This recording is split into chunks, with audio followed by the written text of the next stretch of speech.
Welcome everybody to part 3 of The Legend of Zelda Quest 1.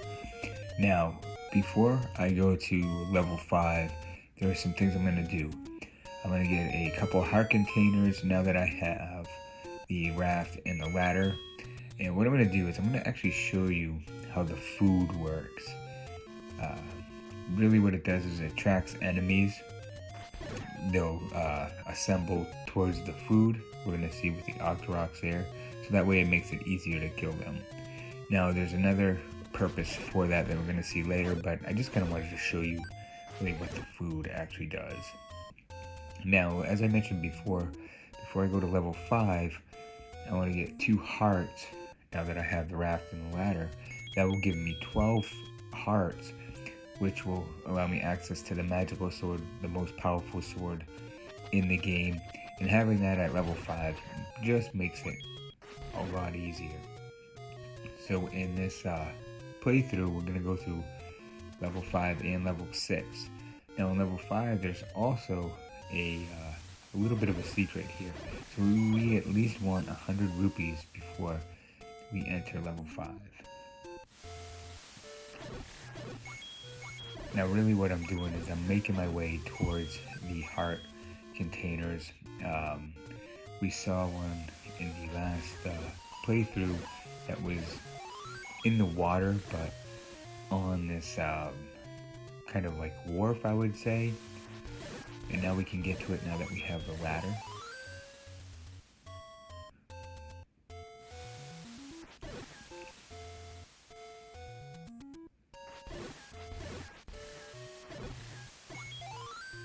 And let's see. Now that I'm here, I'm going to buy some bombs just because I don't have any and I have a surplus of rupees. Always good to have a surplus of rupees. There we are. So they're the kind of wharfs, I would say. Use the ladder to get by. And now we have an extra heart piece. Now we have 11. And there's a dock right there. And we can use the raft. And that will access another heart container.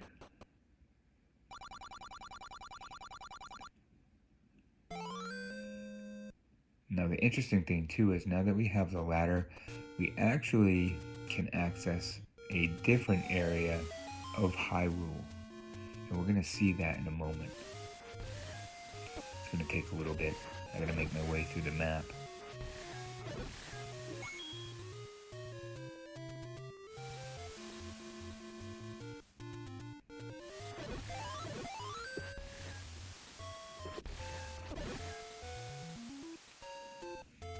So just keep going west. Go west, young man, go west.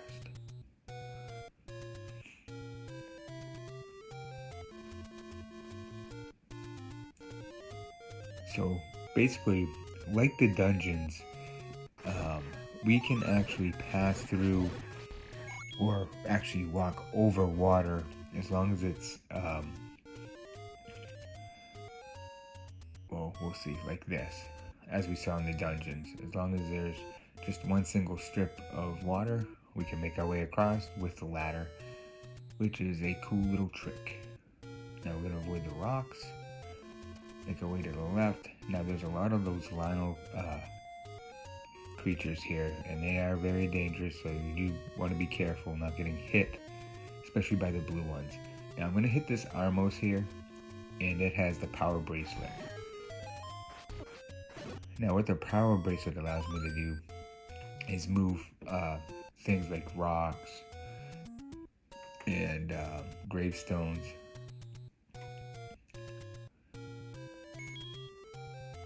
That is going to be important. So here all we're doing is we just have opening up the medicine shop. I already have the second potion, so I don't need any medicine. Now, one thing I can do here is move that rock. That will allow me access to different locations in Hyrule. You'll see what I mean here in a moment. I figured I'd just trigger that since I was here. So level 6 is actually up that ladder, but I'm going to avoid that right now. That's when we first meet Wizrobes. Okay, so now what I'm going to do is go to this graveyard, master using it, and you can have this. So you have to have 12 hearts, which I do, and now I have the most powerful sword in the game. Makes things a lot easier from here on out.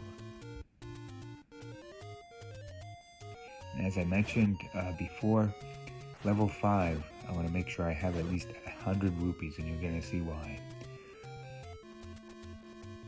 Now to get to level 5, what I'm going to do is I'm going to make my way back over to the right here.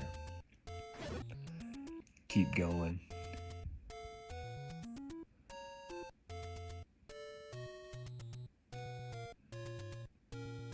And now, because we're going to go in the location where I actually received the white sword.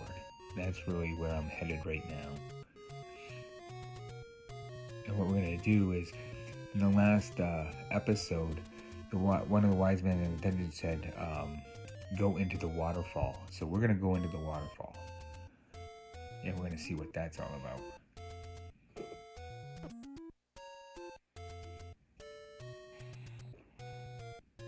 Now we're going to spend the 20 rupees because we do have a surplus. Go up the mountain ahead. So that is just a clue.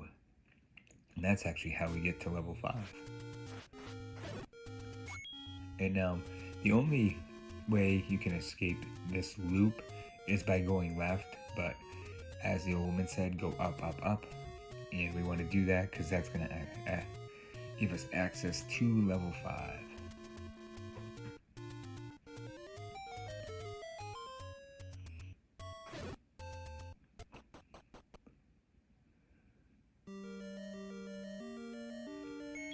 Now I am going to, and I really do, it's good to have the arrow within this board just because of the Pole's voice.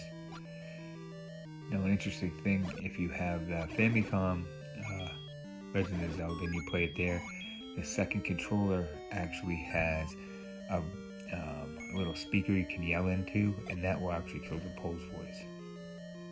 So here we go, wise man. Dig Dugger hates certain kind of sound. So that's a clue to the dungeon boss here, and we will see what that's all about in a moment. We'll make our way over here to the left and bomb.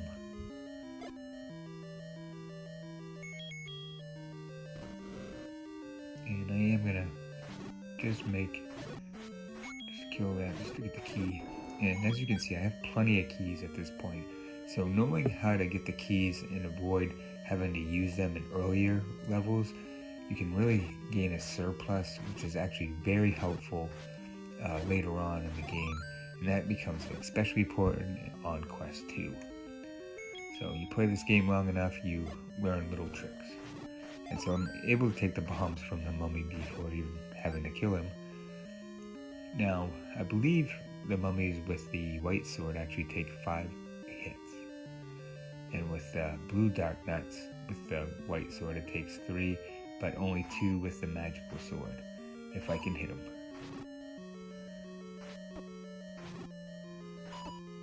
Not doing so hot. You can use bombs too. Bombs are another great resource to kill the dark nuts. And the blue dark nuts actually, you actually get a lot of heart and fairy drops, so that's very helpful. So you have to kill all the blue dark nuts to be able to move that block and further progress through the level. Now what I'm going to do is go down here, and there's a key, and I can bomb over to the right here, and this is why we want a surplus of rupees, at least 100. I bet you'd like to have more bombs. So that would give us 4 more bombs, which total is 12.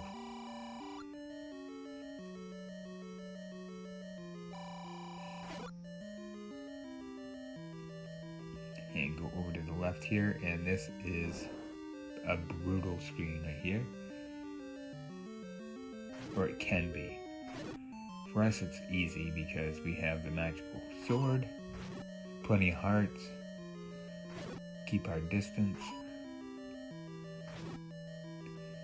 break the wrist, walk away. 11 Napoleon Dynamite, sorry. There we are. Oh, and look at that. That is beautiful. That was a great way to finish that screen. And now we have the recorder. Now, it's called the recorder in the first two Zelda games. In A Link to the Past, Super Nintendo, then it becomes the ocarina. So that's really when ocarina becomes really a mainstay for the Zelda series. But in the first two games, it's a recorder.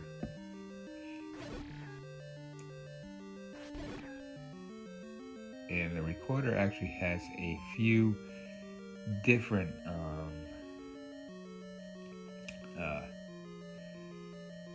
different things that it can do throughout the game, and we will see them as we go along. Because Dig Dogger hates certain kinds of sound.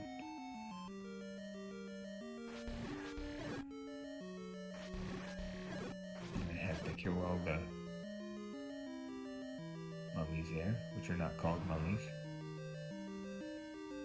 Can you guess what they are called?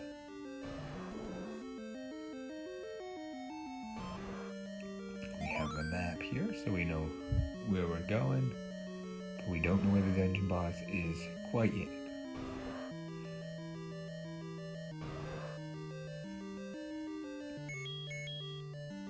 So we have voles here, and they're great for rupee drops and heart drops, so we're going to see what they can give us.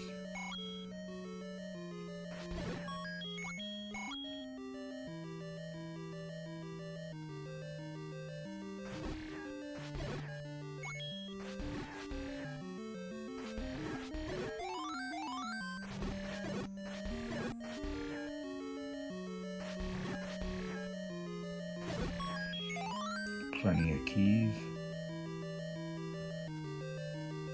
We have red dart nuts.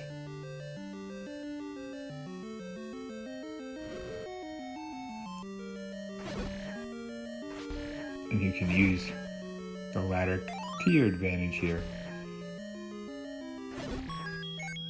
Now we can see where the dungeon boss is.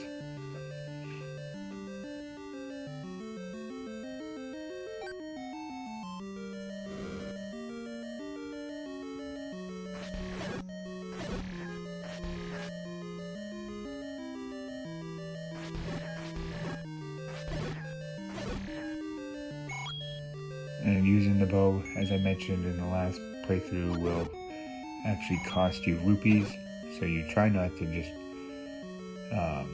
use them, just make sure you're using them with a purpose, basically.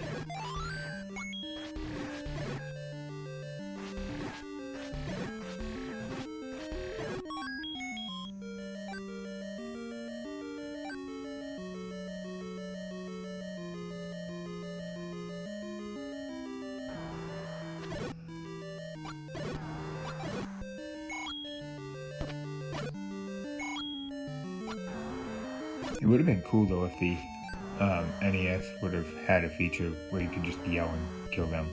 So I am going to bomb up here because you can see there's kind of an eye, and usually when that happens you have rupees or a wise man. So secret power is said to be in the arrow.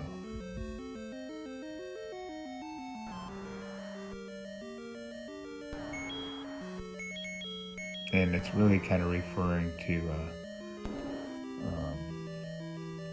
an enemy coming up in the 6th level. So this is Dig Dogger, and he hates certain kind of sounds, and he hates the sound of the recorder. Now, I'm going to try to quickly switch to the magical boomerang because there are actually 3 of them, but if you can hit them with the boomerang soon enough, then you can keep them all 3 together, and it's just easier to kill them.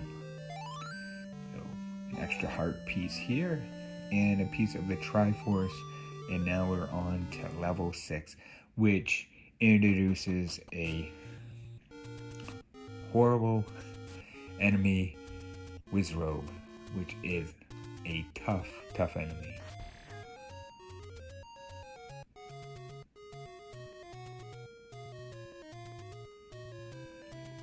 So basically heading over to the left, I'm going to use the ladder to cross the stream.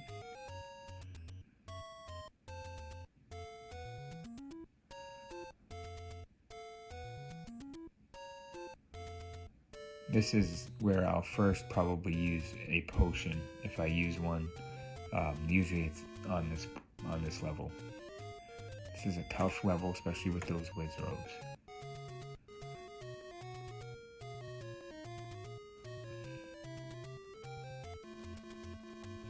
And since I'm in this location though, there is some rupees that I can get.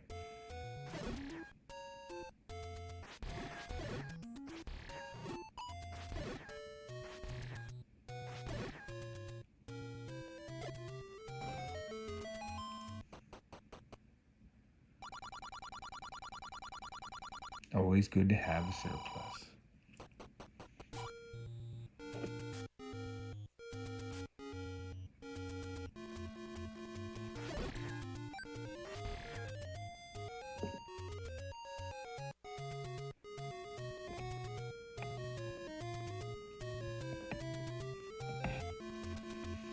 But yeah, so likes are my most hated enemy in the Zelda franchise, and level 6 on both the first and second quest are levels I despise on the Legend of Zelda, primarily because of the Wizrobes. They are brutal.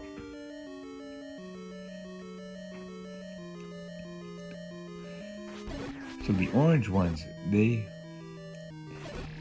come at you in like they take up a tile, like they'll be on a tile and they'll shoot at you different directions. Okay, so aim at the eyes of Goma, and that is a secret for the dungeon boss in this level.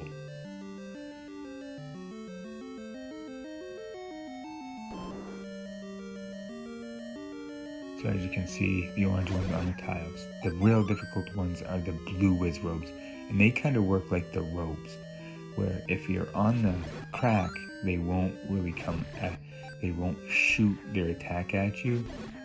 However, if you're on the tile, they will.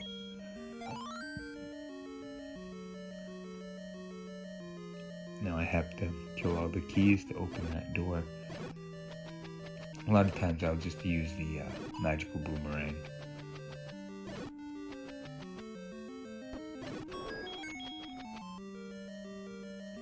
Traps, avoid those. Oh, and when you combine bubbles, likes, and Wizrobes, it makes for a miserable day. A miserable screen anyway.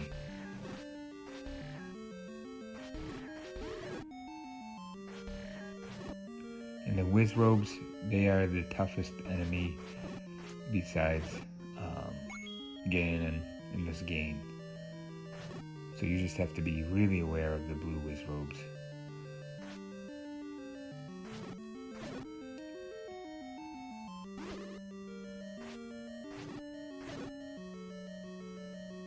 So as I mentioned before, the key is to stay off the tiles and face the blue Wizrobes, because if you are facing them and you are on a tile, they will get you. They will shoot their projectile.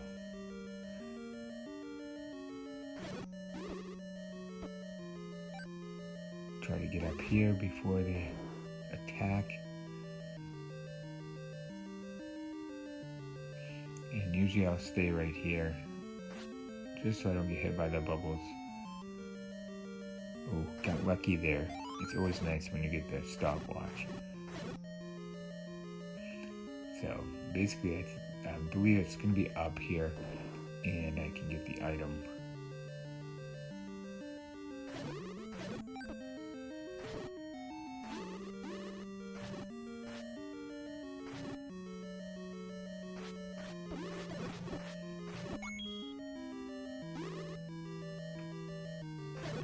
There we are. Good. I'm going to put the magical boomerang just because the keys. So this is the magical rod.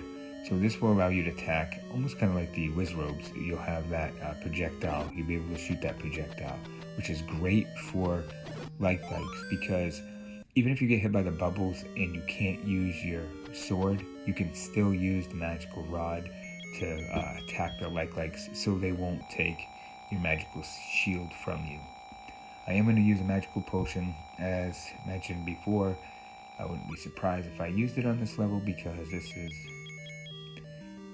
really the hardest level besides level 9.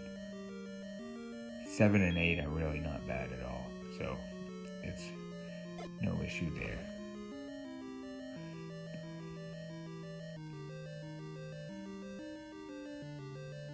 And another stopwatch. I mean, this is great.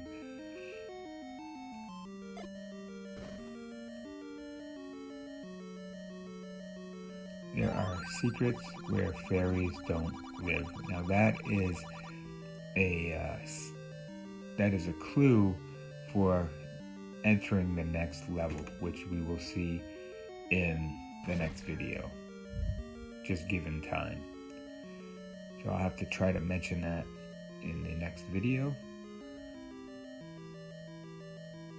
There are secrets where fairies don't lie.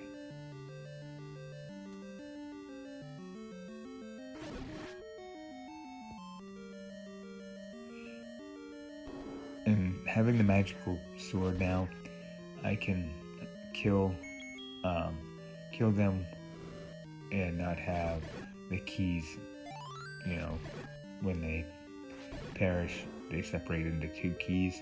Having the magical sword, they won't do that. And this board is brutal. So what I'm going to do is use a magical rod, and this will kind of show you what it can do. So great to have on the light spikes.